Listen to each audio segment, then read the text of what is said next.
कोटा में आज क्या कुछ हुआ आप देखिए हमारे साथ। न्यायालय ने दहेज के लिए पत्नी की हत्या करने के मामले में आरोपी पति धर्मराज उर्फ दिनेश पुत्र उदालाल निवासी हिरियाखेड़ी चौराहा थाना मोरक जिला कोटा को 7 वर्ष का साधारण कारावास की सजा से दंडित किया है। प्रकरण के अनुसार 3 नवंबर 20 को न्यायालय न्यायिक मजिस्ट्रेट रामगंज मंडी में प्रभुलाल उर्फ भुल्ला पुत्र भैरूलाल निवासी सोरसन अंता जिला बारांतराज ने विरुद्ध धर्मराज पुत्र उदालाल आयु 30 वर्ष, अन्नूबाई राजेश आयु 25 वर्ष व बिरधीलाल पत्नी उदालाल आयु 55 वर्ष निवासी हिरियाखेड़ी ढाबादेह थाना मोरक जिला कोटा के विरुद्ध परिवाद इस आशय का पेश किया कि परिवादी ने अपनी पुत्री मन्नीबाई का विवाह धर्मराज के साथ हिंदू रीति रिवाज के अनुसार परिवार की सहमति से लगभग 5 वर्ष पूर्व संपन्न कराया था। विवाह के कुछ समय बाद ही मुलजिमान परिवादी की पुत्री को कम दहेज लाने का ताना देते और अपने परिवार के लोगों से रुपए लेकर आने के लिए दबाव बनाते थे और मारपीट करते थे। परिवादी की पुत्री के पति का बनाया एक मकान था जिसे खाली करने के लिए अन्नूबाई बिरधीबाई लगातार उसके पीछे पड़ते थे तथा आरोपी धर्मराज मोटरसाइकिल व नकद 50,000 रुपए की मांगकर परिवादी की पुत्री के साथ मारपीट करता था और घर से बार बार मारपीट कर भगा देता था। फरवरी 2020 को उक्त मांग करते हुए मन्नीबाई को आरोपी ने साथ पहने हुए कपड़ों में ही घर से भगा दिया तथा उसका स्त्रीधन आदि छीन लिया। परिवादी की पुत्री अपने पीहर में आकर रहने लगी। 11 जून 20 को धर्मराज ने एक शपथ पत्र माफीनामा लिखकर दिया था कि यदि वो पुत्री मन्नीबाई के साथ मारपीट करता है तो उसकी पुत्री व उसके परिवार के लोग उसके खिलाफ कानूनी कार्यवाही कर सकते हैं। रक्षाबंधन के 3 दिन पहले मन्नीबाई ने फोन आने पर अपनी बड़ी बहन फूलाबाई से प्रताड़ना के चलते ससुराल में नहीं रहने की बात कही। इसी क्रम में 2 दिन बाद पुलिस थाना मोरक से फोन आया कि मन्नीबाई के साथ घटना घट चुकी है, आप यहां आ जाओ। पुलिस वालों के कहने पर परिवादी अपनी पुत्री की ससुराल हिरियाखेड़ी पहुंचे जहां उन्होंने अपनी पुत्री मन्नीबाई को मरे हुए पाया। उसकी गर्दन टूटी हुई थी। पुलिस वालों को उन्होंने यह बात बतानी चाहिए तो उन्होंने उनकी बात नहीं सुनी और खाली दस्तावेजों पर उनके हस्ताक्षर करवा लिए। इस प्रकार आरोपी ने परिवादी की पुत्री को दहेज की मांग कर प्रताड़ित कर यातनाएं देते हुए अपनी मांग की दहेज की पूर्ति नहीं करने पर उसकी हत्या कर दी और पुलिस वालों से सांठ-गांठ कर ली। मन्नीबाई के ससुराल से प्राप्त जानकारी के अनुसार पुलिस मौके पर पहुंचने से पहले ही आरोपी द्वारा लाश के सबूतों के साथ छेड़छाड़ की गई है और घटना को छिपाने की पूरी तरह से साजिश की गई है। पुलिस थाना मोरक कोई कार्यवाही नहीं की जा रही है। आरोपी का उक्त कृत्य भा द सम की धारा 304 बी के तहत दंडनीय अपराध है इत्यादि। न्यायालय से प्राप्त इस्तिगासे पर पुलिस में मुकदमा दर्ज का अनुसंधान के पश्चात आरोपियों के विरुद्ध न्यायालय में आरोप पत्र पेश किया था।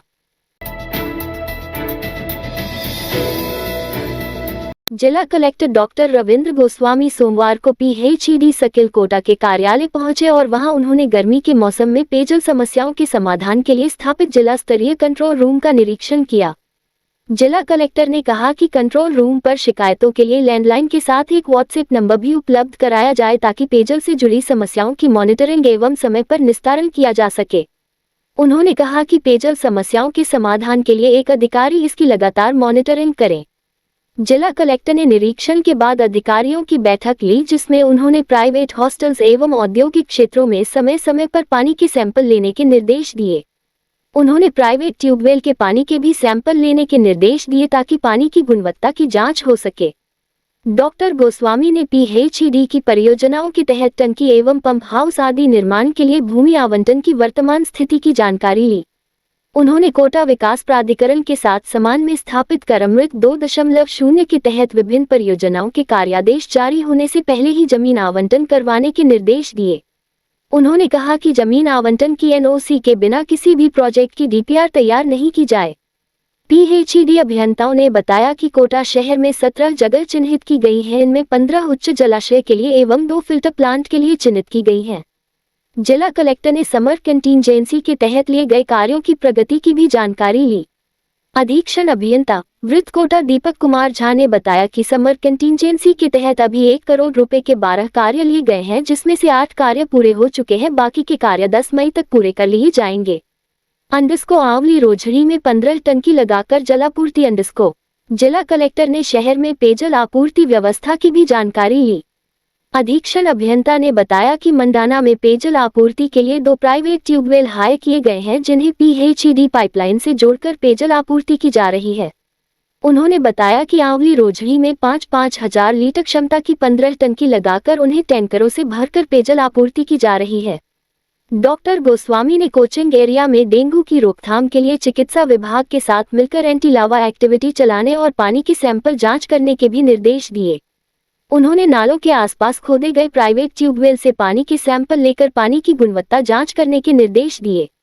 उन्होंने गर्मी के मौसम को देखते हुए ग्रामीण क्षेत्रों में हैंडपंप मरम्मत एवं ट्यूबवेल के कार्य समय पर पूरे करने के निर्देश दिए। इस रात की सुबह नहीं होती जब तक हाथ में उसकी गर्माहट नहीं होती। चाय का प्याला, अखबार साथ पुराना है, मिट्टी से जोड़ता है। खबरों की खुशबू से सारा घर महकता है। हर रंग में ढला कहानियों से किस्सों तक ले जाता है बेरोक टोक। देश के हर हिस्से तक ये हकीकत का आईना है। ख्वाबों को सच करके दिखाता है। दैनिक नवज्योति, आपके लिए, आपके साथ। ये थे आज के मुख्य समाचार। विस्तार से जानने के लिए पढ़ते रहिए दैनिक नवज्योति। दैनिक नवज्योति के YouTube चैनल को सब्सक्राइब करें और ताज़ा अपडेट के लिए बेल आइकॉन दबाएं।